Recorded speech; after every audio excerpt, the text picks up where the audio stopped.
In my last video, I shared how I calculate yarn requirements for weaving. Now comes one of my favorite parts, the design process. I am using a software called Weavit, and I really love this program. You could also work out your designs with graph paper, and there are plenty of other weaving software programs out there to help you design your warp. But I really like Weavit for a lot of reasons, and so that's what I'm using today.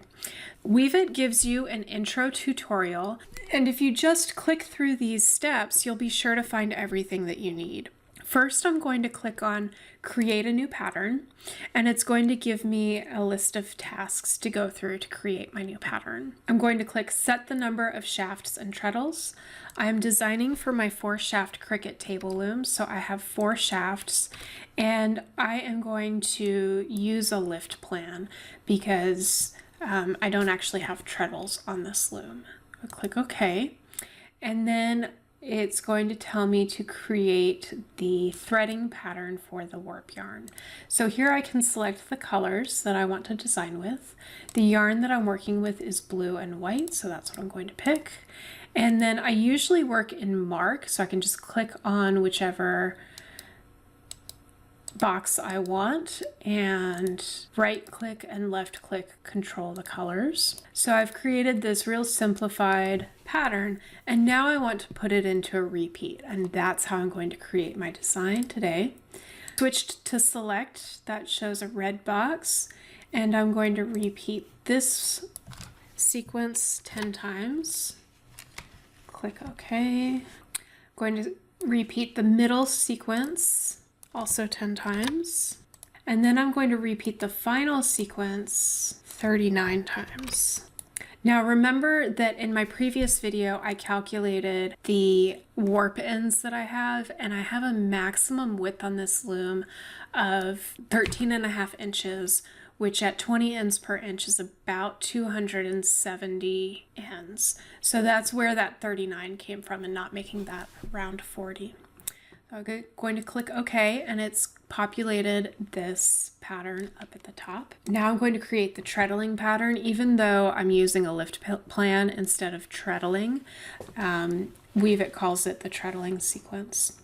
And I'm going to do a plain sequence of 1, 2, 3, 4. That's a twill sequence just to see what happens. And that is what it's given me. And I can still play around with that plenty. In fact, that's one of the places where I spend a lot of time when I'm designing, playing around with the colors and the sequences and pattern. Next, I'm going to set the tie-ups for the treadles. One thing that I've noticed in Weavit is if you're using a lift plan, it only lets you edit the tie-ups when you are setting up here at the beginning tutorial. And then once you're in the main screen, you won't be able to edit the tie-ups, but you can mess around with the treadling sequence, and all of those options move over there. So for this pattern, I am doing a twill, and I want it to be a balanced 2-2 twill, so I just added those bubbles there and click OK. And you can see it made those lines bolder. They're darker now, and that's because of what I just did there.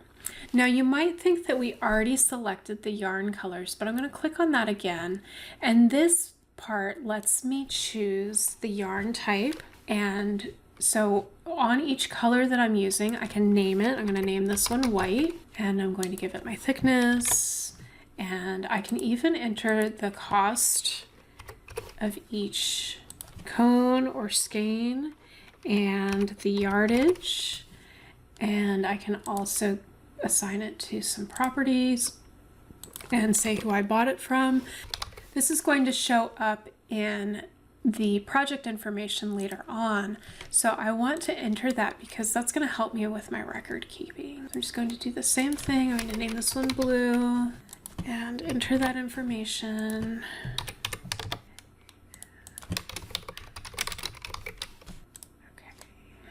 Save that. Next, I'm going to view the pattern on the screen. So there are all these different ways to view the pattern. You can see how you're going to thread it on the loom and what your weaving pattern is going to be. You can show the drawdown, what your fabric is actually going to look like. You can't see your project information yet because we haven't set some critical information for that. There are multiple zoom settings, so you can play around with that. You can show smaller, show larger. You can show one pattern repeat. So since this is my whole project, this is my total number of threads, I want to spend most of my time looking at this single repeat to get an idea of what it's going to look like. Or you could, if you're working with multiple repeats and that's just one section of it, you can expand it out to make it look like fabric. And this zooms it way out so you can get a real sense of like how that is going to look as fabric. Sometimes when you're weaving, you're actually weaving upside down. So this lets you look at the back side. And I'm going to go back to one pattern repeat and I'm going to zoom in a little bit for this one, and you can show the thread interlacement so you can see, kind of offsets that so you can see what it would look like. I'm going to click done and go on to create a new project. So I want to create the project information. You can enter the date, you can give it a name, and this shrinkage is a little bit different than what I estimated in my calculator. So if I wanted to mess around with that, I could. I'm going to change my loom waist and my sets because I know those are for sure.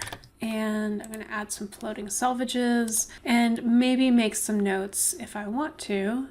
So here in the project information, and on the warp width, I'm going to use the pattern to calculate the width because that is exactly the number of ends that I have to work with. And that's going to give me some valuable information later on.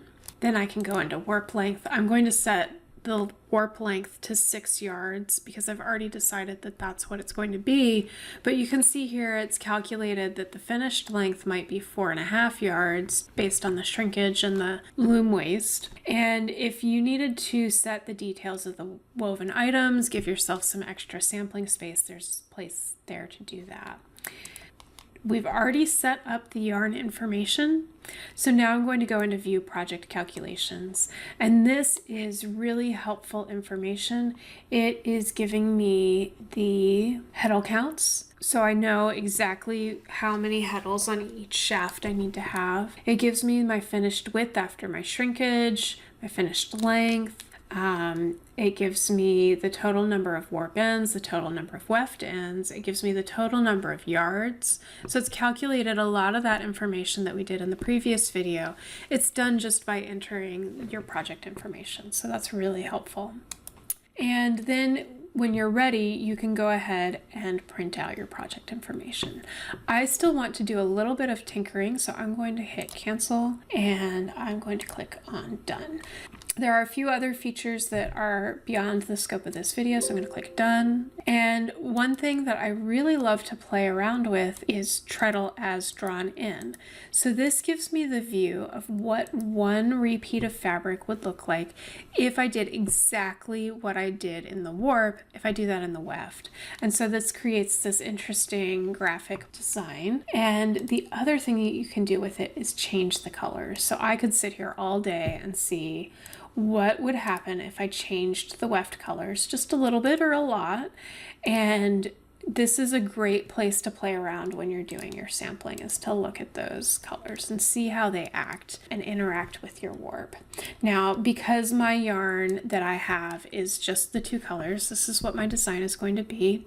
And I notice down here I've got 266 in my warp, and I have the availability for 269 in my warp. Now I am going to add a floating selvage on each side, so that takes me up to 268. And I'm going to call that good. I don't want to tinker around with it anymore. But if I wanted to play around with the math some more, I certainly could. Once I'm satisfied, I'll go ahead and hit print and print it out, and then I will head over to the warping board. If you found this video useful, be sure and hit the like button, or even better, hit subscribe for more great content. Thanks so much, and I'll see you at the warping board. Bye-bye.